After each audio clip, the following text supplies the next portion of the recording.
Oi meninas, tudo bem? Vocês se lembram que a aula passada nós estávamos falando do ambiente, né? Que a gente trabalha, o que traz ao paciente, os traumas que pode trazer ao paciente, né? O que esse ambiente traz para ele quando ele vê, né? Se está bem limpo, organizado, né? O termo muito usado hoje, se está clean, né? Então, a gente parou aqui, que nós estávamos vendo, né, sobre a manipulação, né, alguns estímulos, né, do que a gente utiliza em clínica, né, os aspectos físicos da sala de espera, incluindo o tamanho, a limpeza, a decoração, a luz que esse ambiente traz, né, então a gente estava vendo um pouquinho sobre isso, vamos continuar, tá? E aí, nós podemos lembrar que as crianças, né, geralmente nos berços dos bebês, tem algo para chamar a atenção deles, né, que fica em cima pendurado ali no berço, né, bichinhos com musiquinha. Então, isso tira a atenção às vezes que a mãe tá ocupada, fazendo alguma coisa no quarto, guardando alguma coisa, e ele tá lá olhando pro alto, vendo aqueles bichinhos rodarem a musiquinha, né? Então, no consultório, a gente tenta trazer algo assim, não necessariamente esse tipo de brinquedo, porque nós temos que ter cuidado com o que levamos para dentro da clínica. Nem tudo a biossegurança vai permitir, né? Bichinhos de pelúcia, por exemplo, tem que ver lá no código o que eles dizem sobre os bichinhos de pelúcia, né? Brinquedos, principalmente agora com o Covid, mudou mais ainda a rotina dos odontopediatras, né? Porque a criança pega, dependendo da idade, coloca na boca, leva para a mãe, leva para outros adultos e põe no chão, joga, chuta, né? Então a gente tem que ter um cuidado bem redobrado com o que dá para a criança que está dentro do consultório. Tá? O cuidado, então, especial deve ser tomado também quando a gente for atender adolescentes, porque às vezes, se o consultório está muito infantilizado, eles não gostam desse ambiente, né? A música na sala de espera, ela deve ser neutra, evitando então ritmos musicais muito pesados, né? Ou temas musicais que deixam as pessoas um pouco, né, com as reações emocionais intensas, né? Então, às vezes, é melhor colocar só um som de fundo do que alguém cantando realmente, porque às vezes a letra lembra alguma coisa, faz, né, voltar em alguma história. Então, são cuidados que a gente precisa também cuidar dentro do consultório. A broca dentária, né? Então, ela pode ter odores, né, assim, e ruídos, né, do consultório. A broca dentária, às vezes, ela tem alguns odores, porque às vezes a gente utiliza na cirurgia, a gente não pode utilizar com água, né? Vocês vão ver isso mais pra frente. Então, a gente tem que desativar na caneta a saída de água e, às vezes, em contato com o osso, se não tá sendo bem irrigado, pode ter um cheirinho de queimado, né? Às vezes tá utilizando bisturi elétrico, tem um cheirinho de queimado, de carne queimada, né? Então, tem odores e ruídos no consultório que devem, na medida do possível, estar inacessíveis à sala de espera.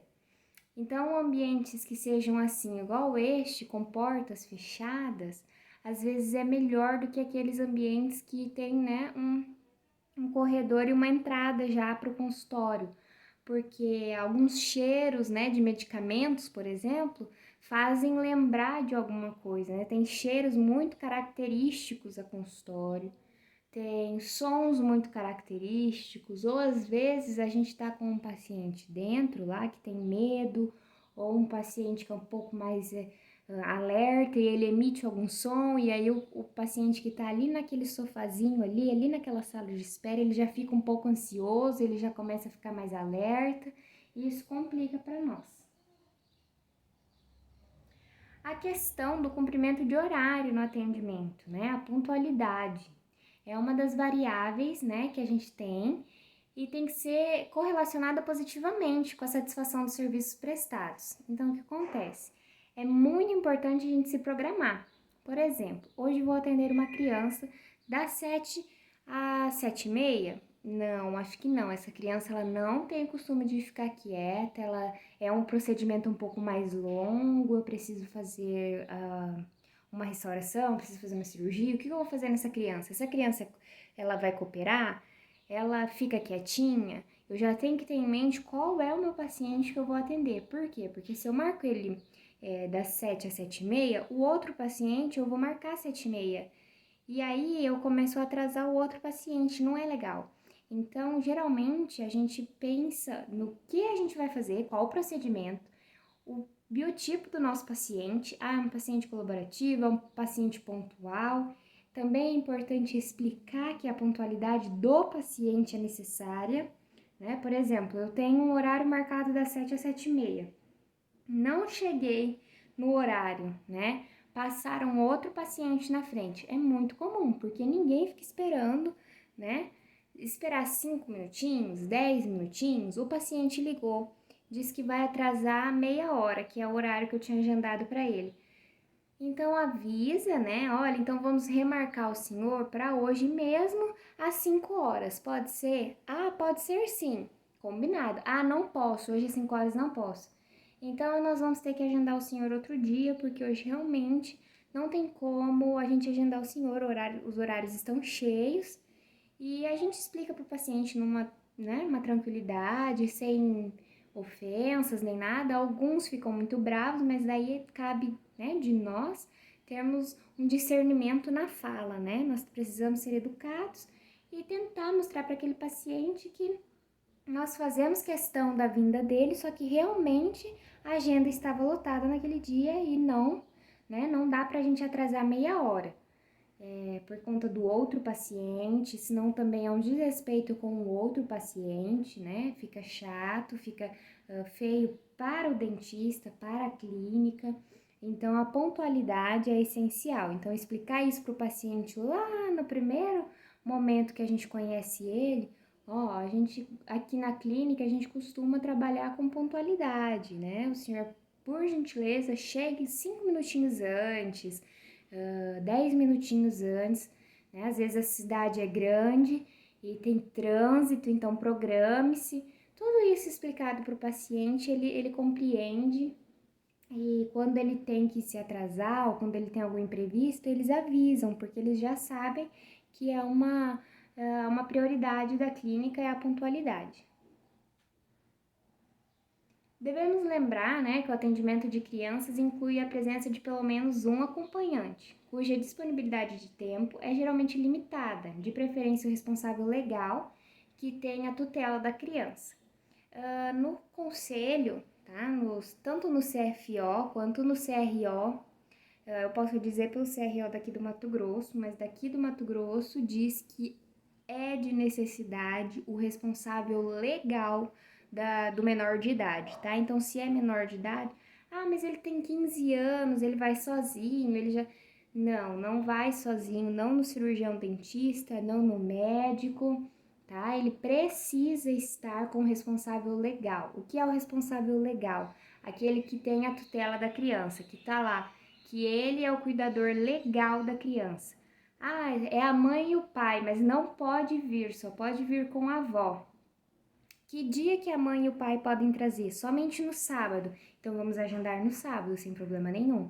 Mas tem que estar com o responsável legal, tá? Tanto o CFO quanto o CRO, eles pedem isso e nós somos cobrados disso e podemos levar uma multa se não fizermos de acordo, tá? Porque a criança ela é considerada indefesa, ela é considerada, né, que precisa de alguém para cuidar, para estar atento a ela, tá? E como a gente faz procedimentos, né, às vezes está fazendo uma restauração e daí percebe-se que vai estar, né, tá muito próximo ali a câmara pulpar, preciso entrar e fazer então uma endodontia. Quem vai me autorizar a fazer isso? Se a criança tá sozinha, se a criança tá com uma tia, a tia pode alegar depois que ela não autorizou, entendeu? Então precisa estar o responsável legal que está assinando pelo prontuário daquela criança, né? Então ele não pode ir na primeira vez lá na anamnese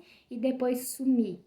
Não, ele precisa acompanhar o tratamento, o curso do tratamento dessa criança, tá?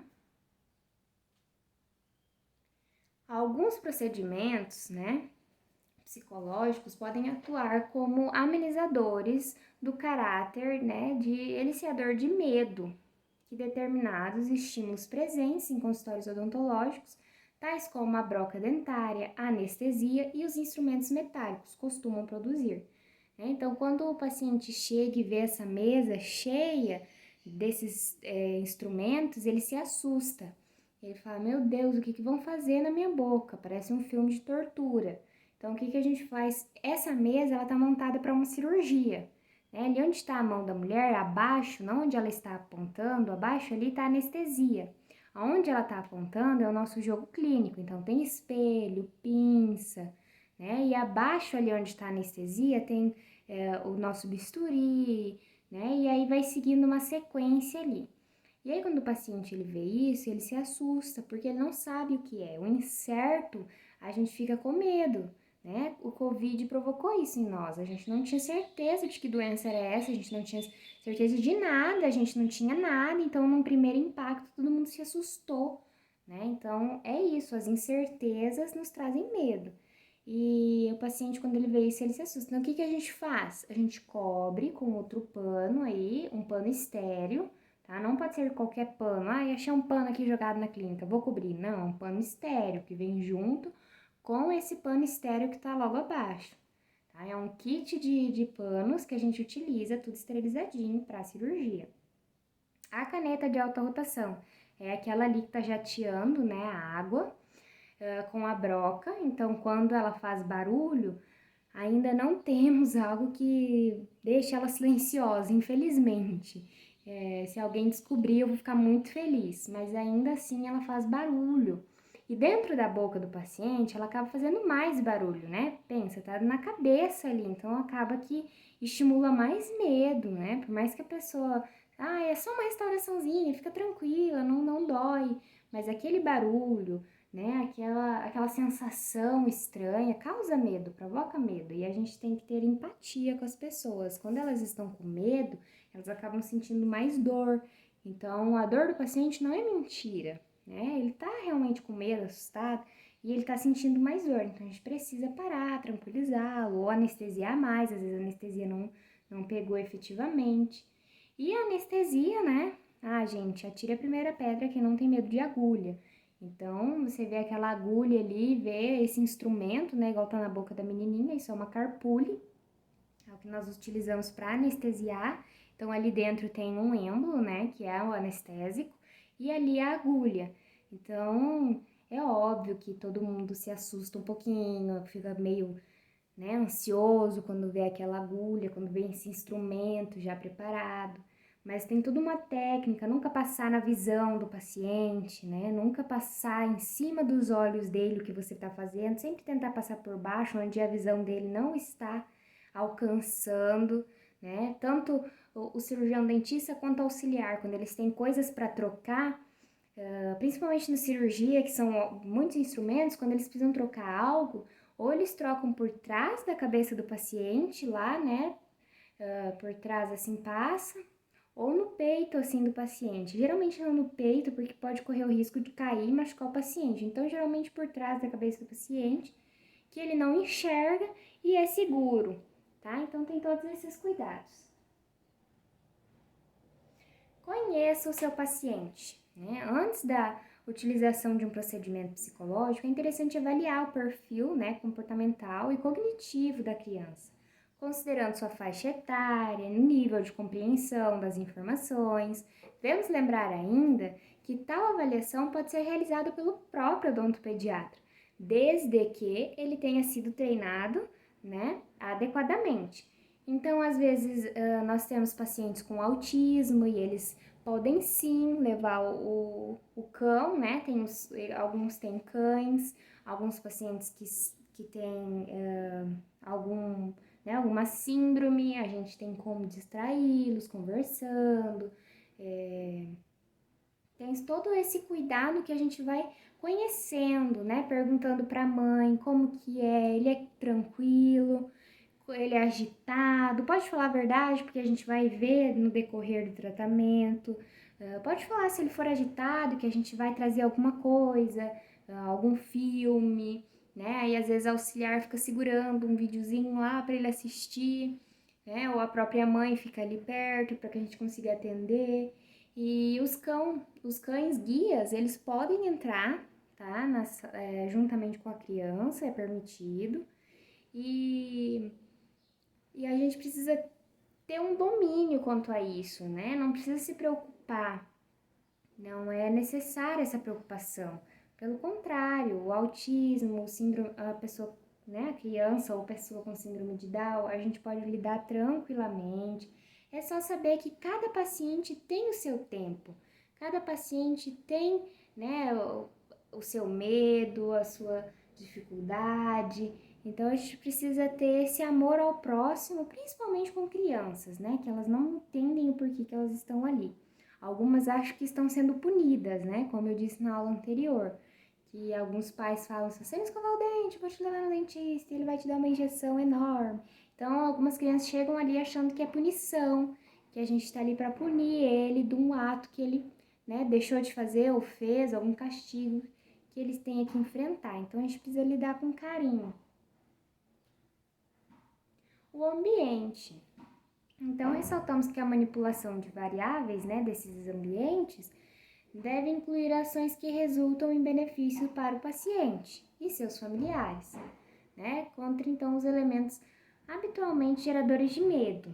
Então, aí esse consultório, né, a cadeira, a criança olha a cadeira, ela vê, né, um monstro que ela tem que sentar. Então, aí eles colocaram bastante bichinhos, né, o Tyrone, o Pablo do Backyardigans, tem o Puff, o ursinho Puff. Então isso também, a gente tem que interagir, entrar de cabeça no mundo da infantil, saber qual é o desenho que tá passando, qual é o desenho atual, quais são os filminhos atuais, né? Quem vai lidar com criança, então, pode aí começar a baixar a Disney, não sei, ficar atento aí aos desenhos que são atuais, o que as crianças estão assistindo. Tá? Saber algumas musiquinhas, canta com a tia, às vezes ela não vai conseguir cantar porque tá com a boca aberta, mas ela vai ficar mais distraída, vai bater a mão, vai tentar interagir com você. Então é importante, né, você tentar entrar um pouco no meio das crianças. Por exemplo, né, a entrevista inicial realizada pelo profissional deve ser um dos instrumentos utilizados para a elaboração do perfil psicológico do paciente, constituindo-se em um elemento de facilitação do processo de tratamento. Né? Tem clínicas agora bem enfeitadas como essa é uma cadeira odontológica, né? Olha como parece divertida, né? Parece um dinossauro, um canguru e um ursinho segurando o nosso refletor. Muito legal. E é isso, num primeiro momento, quando a gente encontra essa criança, a gente precisa entender se é uma criança tranquila. Geralmente, o primeiro atendimento da criança, se ela não está com dor, se os pais levam ela assim num exame de rotina, é legal fazer a ficha dela enquanto ela brinca. Porque enquanto você está fazendo a ficha, você pode estar com um olho na criança, instruir, né, que a secretária fique de olho. Vocês, como auxiliar, podem ir lá, manipular alguma brincadeira com ela, para entender, né, o que essa criança gosta, se ela é tímida, se ela é mais correu pro lado da mãe, o que ela fez, qual reação ela teve, né? Isso é importante a gente saber. Então é legal numa primeira consulta, se a criança não está com dor, fazer isso, brincar, interagir, tentar entender. Anamnese. O que é anamnese? Anamnese é o primeiro contato que a gente tem com o paciente. É uma ficha que a gente precisa preencher, né, com o nome, sobrenome, doenças que tem, doenças que teve, né, em adultos, se já fumou, se já bebeu, se bebe, né, eu não bebo todo dia. Mas quando que o senhor bebe? Uma vez na semana. E fuma? Não, só de vez em quando. Mas esses de vez em quando, quando? Uma vez no dia, uma vez no mês. Então, essa anamnese é o primeiro momento com o seu paciente, né? O que ele toma, a medicação que ele toma, se teve gripe há poucos dias, se ele ficou internado, se passou por alguma cirurgia e por quê, qual. Então, a anamnese é isso, o primeiro contato, né? Então, durante a entrevista, podem-se abordar questões relativas à experiência anterior do paciente com outras situações de tratamento odontológico. História de erupção. Então, o que é a erupção? Quando o primeiro, né, dentinho ali nasceu, né? Então, história de tratamento da criança, às vezes motivada pelos próprios pais, identificações de crenças e expectativas do paciente, bem como avaliação de habilidades e recursos pessoais da criança. Para esse, né, enfrentamento, que significa necessariamente que o tempo de duração da entrevista será, então, né, manipulado por nós, né? E nesse atendimento, a gente precisa entender o nosso paciente, entender os pais, se os pais são calmos, né? Às vezes a criança tá ali quietinha e fala pra ele, abre a boca pra tia ver. E a criança fica um pouco tímida e o pai já dá uma bronca, abre logo, abre a boca. Então, né, tem alguém autoritário, então a gente precisa entender todo o contexto, tanto da criança quanto da família. A psicologia e a odontologia. A psicologia aplicada à odontologia nasceu de uma necessidade de entender e investigar como as doenças bucais e os comportamentos, né, dos nossos pacientes e do profissional, e juntamente os dois, né, observados no contexto odontológico, se relacionam e como poderiam se beneficiar com conhecimentos científicos da psicologia. Certamente tal ação, né, iria proporcionar uma melhor e mais integrado relacionamento profissional e paciente, permitindo um diagnóstico global, né, que envolve sintomas somáticos e psicológicos que necessitam ser correlacionados e avaliados, né? Então, a gente precisa ver se são sintomas, né, tanto do que ele está vivendo, um período que ele esteja vivendo, né? Às vezes ele chega cansado na clínica, um pouco ansioso, às vezes ele não tá com medo ou ele não tá preocupado ali com a clínica, mas ele tá passando por alguma situação, ele tá vindo preocupado do trabalho, aconteceu algo com a família. Então, tudo isso a gente precisa entender do nosso paciente, a gente precisa estar próximo a ele para que ele não seja só mais um cliente, né, na minha tabela, que ele seja realmente um paciente que eu estou tratando não só um dente, não só, né, a gengiva, enfim, que eu esteja vendo ele como um ser humano. Conhecendo um pouco da história desse processo, é possível entender as expectativas, né, dos odontólogos de que a psicologia forneça solução eficaz, né, para que esse impasse que vão surgindo no atendimento odontológico, né? Então, é interessante essa junção, né, da odontologia com a psicologia, porque daí a gente pode entender por que tem algumas crianças igual esse, ó, que ele tá bem quietinho, né, sendo anestesiado, ele tá bem tranquilo, né, não tá fazendo birra, não tá chorando. O que pode ser que as outras fazem birra, chorem, por quê? Então, é legal essa junção dessas duas profissões. Então, é necessário ampliar essa visão, né? Definindo a psicologia aplicada à odontologia como uma atitude geral, né? Que postula uma visão integrada do homem na sua unidade corpo e mente, né? O qual, sob influência do ambiente físico e do ambiente sociocultural em que está inserido. Né? Então, o paciente chega ali, ele não tem só dente, né? Ele não é só a boca que ele está trazendo, ele traz consigo várias coisas, várias preocupações, né? Socioculturais, a mente tá de uma forma, o corpo tá de outra. Às vezes ele não tá doente fisicamente, mas está passando por algo mentalmente. Né? Então, tudo isso influencia, né? O nosso ambiente, como que o nosso ambiente está?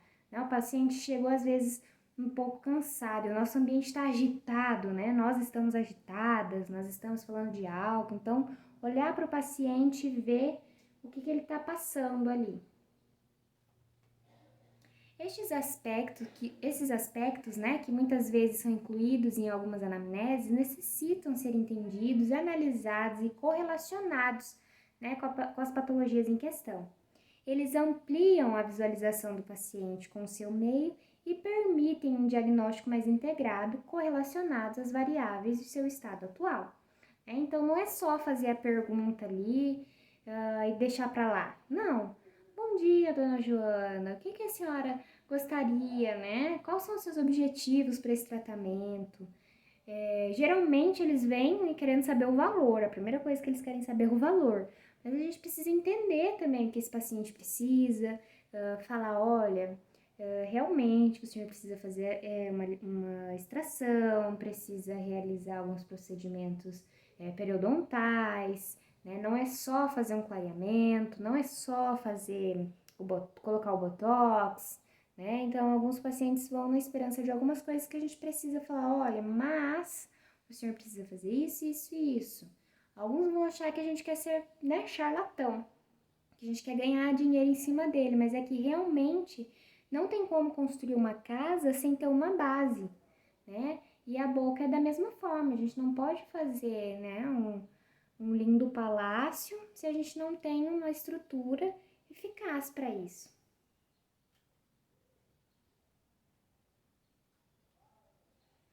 Então, as manobras com os pacientes pediátricos, né? A modelação do procedimento na qual a criança assiste um vídeo ou slides ou mesmo cenas ao vivo, né, de uma outra criança que foi submetida ao mesmo procedimento odontológico ou semelhante àquele que será executado nela, a observação de um outro indivíduo, né, exposto à situação ameaçadora em que tenha apresentado, né, repertório de comportamento adequado, pode encorajar o paciente